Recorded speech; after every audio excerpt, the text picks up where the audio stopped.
Morning everyone. সারা রাত প্রায় মুষলধারে বৃষ্টি হয়েছে, দেখো জল দেখলেই বুঝতে পারবে।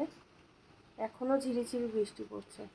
আর মান্টি এই যে জুতো পরছে, হাতে ছাতা। মান্টি তো খুব খুশি, সুযোগ পেয়েছে ছাতাটা নেওয়ার। Good morning Manti. Good morning মেমেরা। ভালো করে পরীক্ষা দিও, হ্যাঁ? আজকে আবার ম্যাথ ক্লাস টেস্ট আছে। টাটা। তাকাও একটু। টাটা। চলে আসলাম রান্নাঘরে। বেশ অনেকটা বেলা, জানো তো। এখন মান্টি চলে যাওয়ার পর তো আমি ঘুমাই। এই যে মা পাঠিয়েছিল আলু পটলের তরকারি, আর এখানে থোর ভাজা, কুমড়ো সেদ্ধ। কুমড়ো সেদ্ধটা তোমাদের দাদাভাই খায়নি, থোর ভাজা আর আলু পটল দিয়ে খেয়ে নিয়েছে। ভাত তো থাকেই। মা বাড়ি থাকলে এই একটা বিশাল বড় সুবিধা, জানো তো। পুরীতে ছিল, একটু অসুবিধা হয়েছে, যেহেতু শরীর খারাপ, না হলে কোনো ব্যাপার না। আর এই যে বাড়ি চলে এসছে, এখন সকালবেলা কিছু না কিছু তরকারি পাঠিয়ে দেয়। আর এখানে এই যে দুধটা বসিয়ে দিলাম, দিয়ে গেল এক্ষুনি। আর নিজের জন্য একটু চাটা করে নিলাম। তোমাদের দাদাভাই অন্যদিন চা করে দিয়ে যায়, তখন ঘুমাই তো, একটু রেগেই যাই যে ঘুমাচ্ছি, এখন আবার ডেকে চা দিচ্ছ কেন। তো কালকে বলেছিলাম যে আমাকে ডাকবে না, আমি উঠে করে খাবো, তাই আজকে আর ওই জন্য ডাকেনি। আর এখানে আজকে চিকেন এনেছে, চিকেনটা ধুয়ে নিলাম। মান্টি দুদিন ধরে বলছে চিকেন খাবো চিকেন খাবো, না মাছ খেতে চায় না। এবার চিকেন এনেছে, আজকে আবার মা বাড়ি চলে গেছে। মা কালকে বলল যে আমার কিন্তু গান আছে শোনা, আজকে যাস না, আমি একবারে রোববারে গান থেকে তোদের বাড়ি আসবো। তাও শোনেনি, বলে তুমি তো বিকেলে যাবে, আমি একবেলা তো থাকতে পারবো। কিন্তু ও থাকলে মার একটু অসুবিধা হয় না, ব্যাগটা গোছাবে, বেরোবে এক জায়গায়। এই যে মুসুর ডাল কালকে রাতে ভিজিয়ে রেখেছিলাম, আজকে দুপুরে মেনু হলো মুসুর ডালের বড়া। আগের দিনের মতো খুব ভালো খেয়েছিল তোমাদের দাদাভাই। তবে আগের দিনে মুসুর ডালটা না আমি রাতে ভিজিয়ে রাখলেও ওই ভোরবেলা মান্টি যখন যায়, ভোরবেলা না সকালবেলা আর কি, 6টার দিকে আমি আবার ধুয়ে জল ছড়িয়ে রেখেছিলাম। আর আজকেরটাই এত বেলায় 11:30টার দিকে জল ছড়ালাম। জানি না ডালটা আগের দিনের মতো আছে নাকি, দেখি। ঠিকই লাগছে, কিন্তু যখন জল ছিল কীরকম একটা গন্ধ গন্ধ লাগছে। যাই হোক, এই চিকেন আর ডালের বড়া দিয়ে আজকে দুপুরে হয়ে যাবে। আর চলো এখন চাটা খেয়ে নিই। বিছানা গুছিয়ে ঘর ঝাড় দিয়ে পুরো বিল্ডিং মুছে নিলাম। রান্নাঘরে চলে এলাম। এবার কিছু বাসন মেজেছি, কিছু এখনও আছে। আর এই যে চিকেনটাও প্রায় হয়ে এসছে। অনেকেই বলছো যে পায়েল তোমার মতো চিকেন ভেজে রান্না করেছি। চিকেন ভেজে তো অনেকেই করে, কিন্তু যেভাবে আমি করেছি তোমরাও নাকি বানিয়েছো এবং খুব টেস্টি হয়েছে। তো যাক, এগুলো শুনেও ভালো লাগে। ইনস্টাতে দুজন বললে, আবার আমার এখানে এক বোন কাম ননদ, ও কালকে জিজ্ঞাসা করছিল যে বৌদি চিকেনের রেসিপিটা একটু বলো। ভালো লাগে না যে আমি যেভাবে রান্না করি তোমরাও করছো, তোমাদের ভালো লাগছে। গরম জল করে রেখেছিলাম, দিয়ে দিলাম। একটু কাশ্মীরি রেড চিলি পাউডার দিয়েছি, কারণ কাঁচা লঙ্কার মধ্যে না একটাও লাল লঙ্কা ছিল না আজকে। সামান্য দিয়েছি, ওই হাফ চামচ মতো।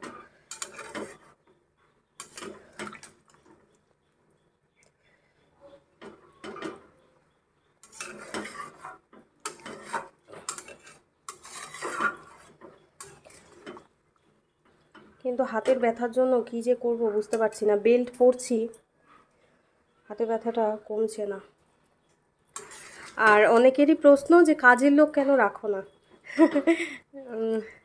কি বলি বলো তো, আসলে এই লোকাল কাজের লোক রেখে এত অভিজ্ঞতা হয়েছে, ওই জন্য এখন মনে হয় যে নিজেদের কাজ যেভাবেই পারি, দৌড়িয়ে পারি, গড়িয়ে পারি, শুয়ে পারি, নিজেরাই করব, কাজের লোক আর রাখবো না। তো মাংসটা একটু ফুটতে থাকুক 5 মিনিট মতো, তারপর নামিয়ে নেব। মাংস একটা বড় গামলায় নামিয়ে নিয়েছে, তাহলে দিতেও সুবিধা হবে। যেমন তোমাদের দাদাভাই গিটের পিসগুলো খায়, আচ্ছা আমার দেওর খায় এরকম লেগ পিস, বাবাই খায় লেগ পিস। আর এবার একটু এই যে মসুর ডাল বেটে পেঁয়াজ লঙ্কা দিয়ে মাখিয়ে রেখেছিলাম। কড়াইতে তেলও গরম হয়ে গেছে, এবার বড়াগুলো ভেজে তোমাদের দাদাভাইকে খেতে দিয়ে দেবো। স্নান হয়ে গেছে বাজার থেকে এসে।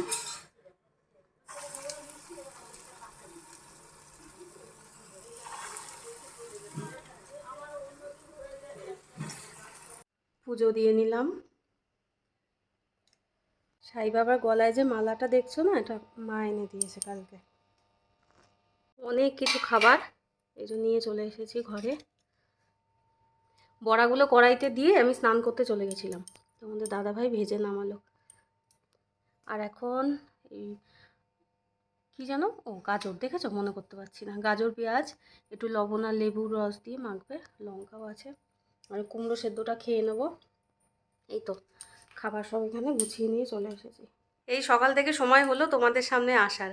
আজকে সিঁদুরটা ঠিকঠাক পরেছি না, খুব সময় নিয়ে পড়েছি আজকে। আর আবার তোমাদের দাদাভাই তাকিয়ে দেখছে যে কেমন পড়েছি। অন্যদিন কত বড় হয়ে যায় না। আওয়াজ পাচ্ছ? ওই যে ইয়ে মাখছে। শশা হলে ভালো হতো। শশা টমেটো টমেটো আছে, টমেটো তো অত ভালো খাও না। আজকে অনেক কিছু রান্নাবান্নাও হয়েছে। বড়াটা কড়াইতে দিয়ে স্নান করতে চলে গেছে এই একসাথে খাবো বলে। অনেকটাই বেলা হয়ে গেছে, চলো আর দেরি করবো না, খেয়ে নিই। একটু ক্যামেরার সামনে আসলাম, না হলে দেখা গেলো সারাদিন আসাই হলো না। তো তোমরা কেমন আছো জানিও। খুব ভালো লাগছে আবার এই ভিডিও শুরু করেছি ক্যামেরা হাতে নিয়ে, মানে একটু সুস্থ সুস্থ লাগছে। তবে যেহেতু অনেক কাজকর্ম থাকে, বেশ অনেকটা বেলায় উঠি, তো কাজগুলো তোমাদের সাথে শেয়ার করতে পারছি না, কারণ না হলে আরও দেরি হবে। আর আজকে মান্টি সোনা নেই, বাড়িটা একটু ফাঁকা ফাঁকা, তবে বিকেলবেলা চলে আসবে। হাতে ফোনটা ধরিয়ে দিল, বললো ভিডিও না করলে বাড়ি থেকে বেরোনো যাবে না। আমার যা বাবা। তোমরা কেমন আছো বলো? সবাই ভালো আছো তো? আমরা ভালোই আছি। একটু ঘুমিয়ে পড়েছিলাম, তো হঠাৎ ফোন আসলো, ধরলাম। তার ঘুম হলো না। রেডি হয়ে গেছি বাজারে যাবো বলে। তো মানটিও নাকি মা বাড়ি থেকে বাজারে যাবে দোকানে, দোকানে দেখা হবে। আর আমি যাবো এখন আমার কাজের সাইডে একটু দেখাশোনা করে বন্ধুবান্ধবের সাথে, তারপরে দোকানে যাবো। মানে ঘুমের ইয়েটা এখনো কাটেনি।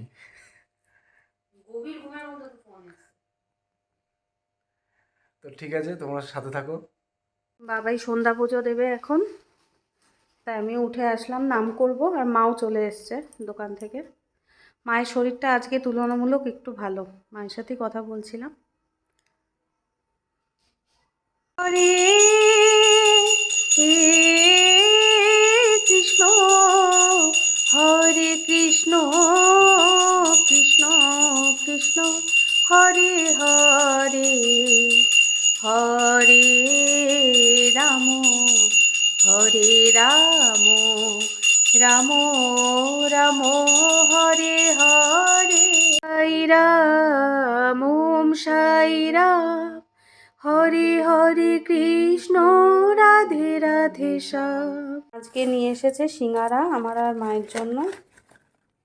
এই যে টাকা দোকান থেকে একজন শাড়ি নিয়েছিল, দোকানে পাঠিয়ে দিয়েছিলাম, টাকা মায়ের কাছে দিয়ে দিয়েছিল, মা আবার এখন আমাকে দিয়ে দিল। আর এখানে এই ঠাম্মি কি বলছে শোন। আর এখানে দুটো আছে, মানে মান্টি বাবাইয়ের, কিন্তু মান্টি তো সেই রাতে আসবে বোধহয়। কি এর মধ্যে পিৎজা টাইপের কিছু হবে, ব্রেড পিৎজা।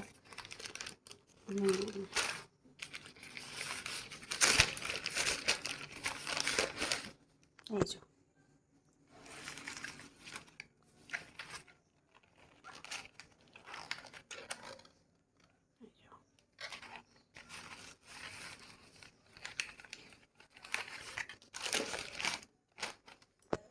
চলে এলো মামা বাড়ির থেকে। মান্টির আজকে দারুণ একটা সুযোগ ছিল মামা এই দোকানে থাকার, বাবার সাথে আসার, কিন্তু অপশন তো অনেকগুলো, এখন সেটিং হচ্ছে না অপশনগুলো। বাবাকে বলেছি বাড়িতেও দিয়ে যেতে পারো, দোকানেও দিয়ে যেতে পারো। না অপশন ওকে বলছি, যদি দোকানে যাস ওইটুকু, আমি সাইকেল আনবো না, তুই দোকানে থাকবি। আর দোকানে থাকলে তুই সেই 10:30 11টায় বাড়ি যাবি, তাহলে অতটা ইয়ে না করে তাহলে আমি সোজা বাড়ি আসি। বলে না তুমি দোকানে, আমার দোকানে যাও, তোর মা আবার বলেছে দুটো ইয়ে নিতে, তা ওইটা নিয়ে কি করবো? বলে তাহলে তুমি আমাকে দোকানে দিয়ে ওইটা নিয়ে সাইকেলে চলে যাবো। আমি সাইকেল নিয়ে কোথায় যাবো? বলে বাড়ি চলে আসবো। আমি যদি বাড়ি চলে আসি তোর মাকে কে দেবে? আর তোদের কাছে দিলে তোরা রাত 11টার সময় নিয়ে যাবে, নষ্ট হয়ে যেতে পারে। এইসব। যাই হোক, বাড়িতে আসলি বলে পিৎজা তো খেতে পারলি। ও আবার ভয় পেয়েছে মান্টি, মা যদি বকে অত রাত পর্যন্ত দোকানে থাকলে। আর বাবাকে আজকে বলেছিলাম আমার খুব রসমালাই খেতে ইচ্ছে করছে, তুমি একটু এনে দিও। আচ্ছা ওই দোকানের তো আমি ঠিক জানি না ওদের কোয়ালিটি কেমন। খেয়েছিলাম আগে, ওই যে আমি বাড়িতে গেলে মাঝে মাঝে নিয়ে যাই না দুটো, ভালোই বানায়।